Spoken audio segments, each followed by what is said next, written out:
Hey everyone, I'm your host Brittany Jones Cooper, and welcome back to Build. USA's The Purge is coming back on October 15th, where we will follow the 12-hour period when all crime, including murder, is legal. But season 2 kicks it up a notch, showing how a single Purge night affects the lives of 4 interconnected characters over the course of a year. Take a look. This is your emergency broadcast system, announcing the commencement of the annual Purge. All crime, except murder. Can we back up? The line is including murder. Oh.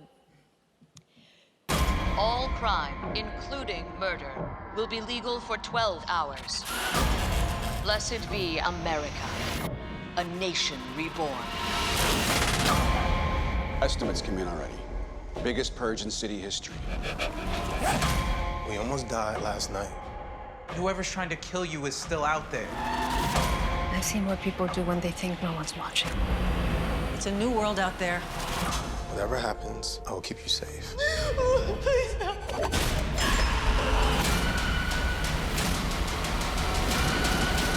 Whoever's after me, they're not gonna wait a year. Please help me welcome the cast of The Purge: Derek Luke, Paola Núñez, Allen and Rochelle Aytes. Wow. I literally just asked you how to say Aytes and I messed it up. Welcome, guys. How you doing? Good. Great. Good. We're coming off of Comic-Con New York, right? How was that experience? For me, it was humbling, because like you walk outside and you see on one side of the street business people, and then you see on another side people dressed in costumes. So, and you're given these talking points, and then you find out that everybody in Comic-Con are straight up fans. So it creates more of a bond, but it took a minute. You know what I'm saying? So I'm loving Comic-Con people right now. How about you guys? We got to see the first episode for the first time. Yeah. So, and being, like Derek said, like being there, sitting with the fans, the actual fans of the show, and just listening to their reactions to the first episode. And we were reacting with them because it was the first time we saw it, so it was great. And I loved it. I loved the first episode. I'm really proud of it. Yeah, I thought it was intense. It was so good. And you just get to see how the fans really are loving The Purge, and they're such supporters. So I had a great time yesterday. How about you, Joel? Because I'm sure this is a franchise, really, and so the fans take it very seriously. Oh yeah, you don't want to let them down. But it was rad. I had a blast, and I'm pretty satisfied with what we've done. I was excited to look at sort of the breakdown of season 2 because it's different. So who wants to take sort of describing how season 2 is going to be different than season 1? Shoot. Derek? I'll take a piece. They'll How about? because it's their story as well. It's crazy. Like I learned more yesterday again. So usually, like when you're stepping into a story, like the creators, they have so much insight. Because you walk into a character, it's like you moving into a room. You don't know why you love the room, but you just love the room. And then yesterday, like some of the fans was identifying parts of the story that I didn't even think about. You know what I mean? But one of the areas that I love is how, at least for Marcus, he's caught between 2 purges. And he has 374 days sort of to prepare for another one while he's being targeted. I'll let this, the Purgettes fill you in with the rest. Well, to piggyback off of what Derek said, we learned so much more about the backstory of The Purge yesterday talking to the writers, and they took a lot of their feedback from their fans. So the fans wanted to know more about what happens after The Purge. Who cleans up the mess? What are their lives like? And so the writers did that with season 2. It is about the Purge night, but it's also about our lives and how it affects the rest of the 364 days. That's what I was so excited when I heard that. I was like, oh, that is genius. Because you watch this horrific day play out, and then you're like, who cleans this up? Like, what happens? And then also when the clock runs down, if you're committing a crime, it's a felony and you have to deal with the legal ramifications of that. And That's where my she character comes in. Esme, right? Esme, yeah. So tell us about Esme. Esme works for the NFFA surveillance department.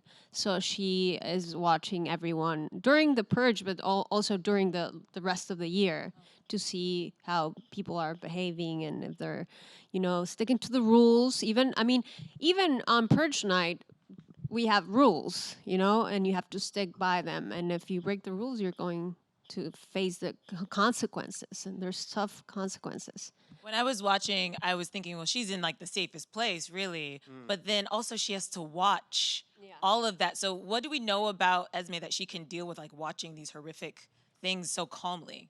I think that's a reflection of how we are nowadays. Like, we are so used to watching so much violence on our televisions, and we just to survive, to go outside of your house, you have to protect yourself. So you have to almost like believe that in a way that you're safe, but and then just go to do throughout the day, and just like but because we can't be scared all the time, so you have to protect yourself in a way that you have to be immune. And I think Esme is like that.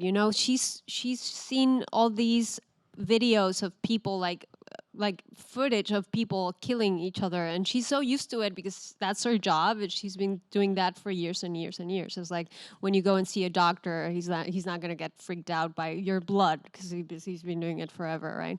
So it's She must have a really good benefits package. Because I would be like, I'm out, I'm good, I can find another job. Yeah. Let's come back to you really quick. So Marcus, what is his storyline? I know he and his girlfriend, or is it his wife, Michelle, are in their home, and they seem to be safe. Yeah.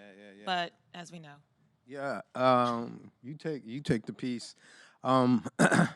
So you find this couple, and they've been talking about possibly having kids, and all of a sudden, like I said, it starts right there on purge night, and you sort of get interrupted. And Marcus is a guy who's pulled himself up with his own bootstraps, and he's thought he's done everything right. He's moved into the right neighborhood. We have a fabulous home. Fabulous home, man. Top-notch Our security character's system. home was dope. By the way, anyway. Watching the premiere, like the way the gates opened up, it was Yeah. Go ahead, sorry. No, you go. You talking too? I mean, So basically, they're Marcus, Michelle. Marcus finds out he's being targeted, and he doesn't know why. You know what I mean? It's kind of like social media. Somebody says something negative on there, and you think you're mad confident, and then you realize that your confidence has been built up on how many tweets or how many IG fans you got, and then somebody says, "Yo, I don't like you," and you're like, "Why?" You know what I mean? And so, yeah. So someone pisses off, Marcus, and so for the rest of the season, he's trying to figure out who it is and why, and I'm there trying to figure it out as well. And there's some tension. A lot of suspense. I want y'all to pay attention because during that whole intrusion, there's a lot of clues. There's a lot of close people that are in his circle that become suspects of who could have possibly targeted him. So that's all I'll say. Like right. Guess who game. Guess who, exactly. Yeah. And Joel, you play a frat boy whose curiosity ends up getting the best of him, right? Yeah. At least in the first episode. Well, yeah, he's kind of forced to go out with his friends. Pretty anti-purge. This is his first time. But he's a guy who grew up in the purge world. It's been around for a while. So there are people who engage and there are people who don't. And mostly I'm just thinking about how glad I am that I clipped my nails on that particular day that picture was taken. But it's funny listening to you guys because I'm like, man, maybe I was too cerebral about it because, you guys are so raw and the performances are so good. And I'm like, man, I knew all those questions. Like you said, we found out all this stuff yesterday. I'm like, man, I asked all the writers all those questions. So I was like obsessing about the details, like on this day and that, whatever, what happens when, And I'm like, man, I wasn't even any No, it's okay. Is that just how you pretty work, or is satisfied. it because it was part of this big franchise and you just wanted to sort of understand the world? Yeah, I'm kind of one of those. I just like to dig and dig and dig and dig, and I feel like sometimes I do too much of that until it like doesn't even really help me all that much. But it helps me believe the world that I'm living in a little bit more if I know as much as possible. But man, Well, I will say you guys were great. you were quite intense in the first episode, and I bought it, so Oh, it good. worked. Well, cool. Yeah, he was great. He was Well, fantastic. it gets worse. It gets more severe and intense and acute. But yeah, He's one of my favorite characters after I watched the first. Yeah, because on the page, it's like, you know, you're reading your lines, you're figuring out, all right, what do I need to do? But when I saw it yesterday, I was like, man, I like his commitment. I like his intensity. Yeah, you guys, yeah, check him out. It's intense. keep for talking. sure. That's fine. Derek, keep going. We don't have to stop. You're great. You're a All right, fantastic yeah, actor. Yeah, I mean, we had some off conversation because what happens is, you know, there's multiple storylines happening, and a lot of times, you know, you're not on set together, so not all the times you get to share what your experience is. We were never on set together. Our storylines. I met them yesterday. No. Well, the storylines converge in ways, guys. Come on. sometimes, but not in. Like Yeah. no, we never. Not at the beginning. So that's I mean yesterday we saw the first episode and we also saw like the way that we like I saw him acting for the first time and I saw them acting. Yeah, you for get the used first to it being like your storyline. It's like, oh, this is my TV show, and then you show up on your off day. Especially and, you, because you're like, there's, I'm on the poster. I didn't know. it was Those on are the my poster at nails, this everyone. time. Nails, they look amazing. I need everyone to know that those are my They need nails. more today, so no close-ups, please. What was life like on set? Because obviously it's such an intense script, right? And there's masks and blood and these fake murders and all. Like, does it get scary on set? Does it get eerie and weird on set? Just all the masks are so odd. I know for me, I didn't have to act in one particular scene where we were just getting shot at and we were running, and it was kind of scary. That's scary. That's a real scream, and I really want to get out of here. You know, it's like hood instincts kick in. You know what I mean? Somebody shoot, you duck, you run. That ain't too much acting. You know what I mean? Just flight. Yeah. What? Yeah. Yeah. So it was good. How about you guys? Did you have any like? Yeah, weird but at moments the on same set? time, there's like 100 people on set and Yeah. multiple cameras and all these wires and stuff, so it's kind of hard to keep yourself in it, really. Yeah. Derek was scary though. He kept to himself. He was real intense. As he we were talking about. Look at y'all. We were talking about process, and a lot of times everybody's different, but you come to a set and your character is required for emotional output, and so at least I was watching him, and he had said something earlier, and it's funny when I came to set, it was like it was hard for me to talk and chew gum at the same time because I knew for the next 10 hours I had to commit emotionally. So everybody's talking while you're trying to focus, and you about what the next take in a different angle, and you have to match it on every angle. You know what I mean? I do always think about that in shows or movies where the stakes are so high and you're in these like intense moments. What that is like as an actor, because you have to be crying or screaming or running for extended amounts of time. We all have, like Derek said, we all have different techniques. Like for me, I like to come out and in. Like I cannot stay like that for during the whole day, because then it's just gonna drain me. So Wow, that's good. I just try to, actually when I have really emotional scenes, I'm just trying to like kid around and just talk to everyone, right? Because I know that I'm gonna get to the dark place. But the fact that I can get out of it also makes me feel that I'm gonna be able to keep doing it without getting super tired. So Probably makes it easier to leave it at work too. also, I yeah. would imagine. Also, Like you don't want to go home thinking about the purge. definitely not. Oh, it's like You the do that, least- Derek? Oh yeah. Yeah. Yeah, because it's I mean it's on you. You're wearing the clothes most of your energetic part of the day. You know, the everything, the side. That's why I said like everybody has a different process. Even when I'm headed home, you know, I'll go get some coffee before I walk in the house with my wife and son, because I just feel this thing that I just got to shake off for a second. Yeah. That's interesting. But that process changes. I mean, because it is so intense. And I was thinking about that stabbing scene where he's all bloody and.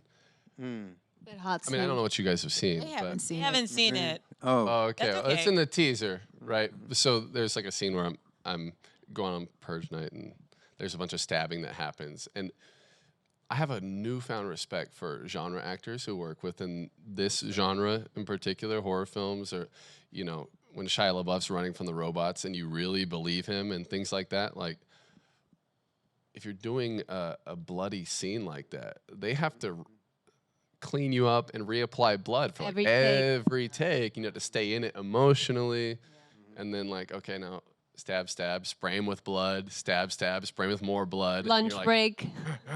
Yeah. I'm really feeling this moment, but then also like, Reset. would you like a water, sir? Yeah. No, in the lunch break, you're always. I mean, for some reason, lunch break is always like during the most intense scene. Before they do your close up, they're like, "Okay, let's go to get lunch, and then we'll come back in an hour." And you're like, "Really, guys?" And then you have to be there emotionally again after lunch break, where you're just like digesting your food, and then they go like, "Okay, let's pick up." So yeah, a lot of respect for actors in general. No, that and you get to guys do that. all do such a great job. Like I get scared, so I'm a good candidate to watch this. And I was just really tense and anxious throughout the entire episode, which sounds like a bad thing, but that's a good thing given your performances. I'm wondering, have you guys thought about what you would do on Purge Night? Like, what role would you play? Let's think about that. Changes all the time. I've thought about this. That's a good question. I'll start. This is Okay. what I would do. Okay. One, I would rob a bank because I would like to have more money. Two, I would be nice to everyone because I don't want anybody coming to purge me. So I'd be really sweet to the world. And three, I would hide somewhere. Yeah, Good plan. You're rich and alive. exactly. Success. Rich and alive. How about you guys?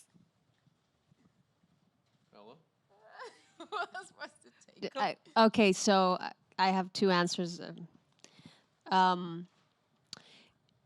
What would I always say that I would fly back to Mexico to be in a safe place. Can you believe Super that, smart. guys? But if for some reason I'm stuck here, I would play dead. And I would, hire like a great makeup artist. A few hours before Purge to do like blood and like. So it's Good. believable. I like that. So it's believable that I'm dead because you otherwise, stabbed or Ticklish? shot. You have to Are you figure that ticklish? out. there's no one's gonna tickle me, Joe. No, they're not going to tickle you Let's see if she's intentionally. good. That's my point, though. If they go to loot the dead person, they're going to steal your stuff, and you start giggling. Or what if they just shoot You're done, you you're dead. anyway because they got a gun and they're like, I want to make sure, there's things. I mean, Maybe yeah, you it's pretend to be risky. shot. You don't in the waste head. bullets on Purge night, I don't think. Yeah, but no one wants to waste bullets. How about you, Joel? See, I want to go more obscure with it, but I think, I guess I've been saying I would bury myself alive with like a air source, but yeah, I guess I'd hide. Yeah, just hide. But where? Or I'd run away. I don't know, but here's the thing, though.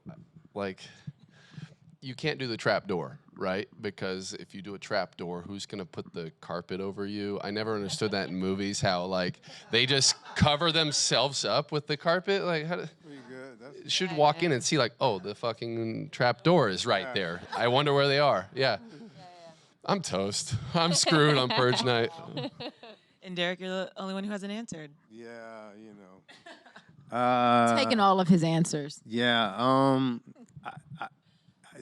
Debt is a huge thing to me. So I probably would spend a year, sort of forming a resistance against the NFFA and to sort of, fight college debt. But if I did have to hide, I'd probably hide in the morgue. You know what I mean? Yeah, Oh, that's yeah. good. That's good. Yeah. Wow. Pay me, pay me. Play dead at the morgue. That's a perfect. Uh-huh. You guys want to know what I would do? What, Yes. what would What'd you you do? There's a couple people I'd take out. Oh! No, I'm joking. They He's the only listening. one who's being honest. You me? Yeah, that is. That you was a are. complete joke, or is it? We'll never know. Okay, okay. We do have a couple of questions from the audience. Who do we have first? Hi. My question is for Paola. Paola, I'm from Mexico too. I want to know, how does being from Mexico inform your role, and do you think that alters the context of your storyline overall? If I think what? Being from Mexico alters the context of your storyline, and how does that inform your role? You know, I don't know if I'm gonna. I don't know if this is going to be the correct answer, but I can tell you that they didn't want. When I auditioned for this role, they didn't want an accent. They were like, you know, they wanted a Latina, but they didn't want an accent, and they wanted like a Mexican American, like a, you know. But and then they circled back to me, and they were like, well, maybe an accent. Just the fact that they gave me the opportunity, even though I have an accent, says a Couldn't ditch lot. it? And You couldn't ditch the accent, could you? what? You couldn't ditch the accent. I can't. Oh, you can't. No, I can't. I mean, I work with my dialect coach, and the episodes, that's the lowest I can. I mean, that's I can't reduce it more than that. But the interesting thing is that the producers said, "Don't worry, we like your accent. I mean, we're gonna accept that Esme has an accent because that's how it is, and there are a lot of people in this country with accents, and the fact that they are opening that window says a lot about, you know, the network and Hollywood in general, because I do believe that nowadays we've been talking about inclusivity for so many years, but actually I am actually seeing it right now. Like 5 years ago, people were talking about it, but I was like, no, I don't think it actually exists. But now, being from Mexico especially, because Mexico is getting a lot of hate, as you know, and I think there's, you know, the yin and yang. I feel a lot of love lately. You know, people are like curious about our traditions for the first time, and they're like, oh, you're Mexican, that's great, I actually want to know more about you. And I feel it on the networks also. They're actually giving me more opportunities and great roles, not just, you know, like a simple role. Like, this is an amazing role, and I'm super grateful for that. And I think Mexico, being Mexican, is a good thing now. That's really good to hear, because you do read a lot of magazines and articles about inclusion and diversity, but when you actually talk to the people in the space and that you feel that way, makes Totally, me, yeah. and it makes me want to continue to support shows that make that a priority, right? 'Cause I Yeah, think that as a viewer, that's what you can do. Next question. Thank you. How y'all doing tonight? I've been watching the movie since 2013. Is there any similarities from the film series compared to the TV series? Wow. I think we all have to. When I came on, because I saw parts of the first season, I heard that the direction for the second season was more to mimic the films in a more kind of gritty, grounded type tone. The second movie in particular. Yeah. Fans really responded to that one. And it's the same executive producer, James DeMonico, right? He did the 3 films, and he's executive producing this, which I love that connection. Yeah. And I read an article with him, and he was like, "Oh, we could keep this going forever." Like he said, he has ideas for purges to come. Does that excite you guys? And does that surprise you about him, that he has this whole world just mapped out so clearly? Yeah, because we're in a fantasy culture right now, even more so. And when he was at Comic-Con, he was talking about, like, he can go for days just spitting out ideas. I was just going to say that there's just so much you can do with a show like this. And again, what I said earlier, they take a lot of the fans' suggestions. And even yesterday, the fans were giving more ideas about how it can continue and continue. And so, I don't know, this franchise, it's like endless. I mean, there's so many layers also of the premise. I mean, there's so many ways to look at it. You know, it makes you think about that reality. It also makes you compare that reality to the situations that we are living nowadays. And then and makes you question your own like tolerance to people and acceptance of your demons. For some reason, I'm like, What is demons. that? What do you mean? And so it has the fact that you can actually it's deeper than it looks, that's why I feel that the Purge has it has the opportunity to become like to have like a third, fourth, fifth season, because we can dig so much. Keep building and building Totally. on story build. And like somebody said earlier, it's like so rooted in reality. Yeah. It is fantasy, but it is also Yeah. something that you could see happening, which does raise the stakes and makes you think about. And what that's you would why do. it's so scary also, and that's why we connect with that fear, because it's like it's not all it is fantasy, but you're like, I don't know. This could maybe happen. Yes, in if real we life. keep I don't going know. like this, that could be the end of us. Yeah, as we've learned, anything is possible. Oh, yeah. So, Oh my God, yes. Go team. Well, if you guys want to check this out, and you should, because it is scary and smart and just so suspenseful, you can check out season 2 of The Purge. It premieres on USA on October 15th, and give it up for the cast. Thank you, guys. Thank you. Thanks.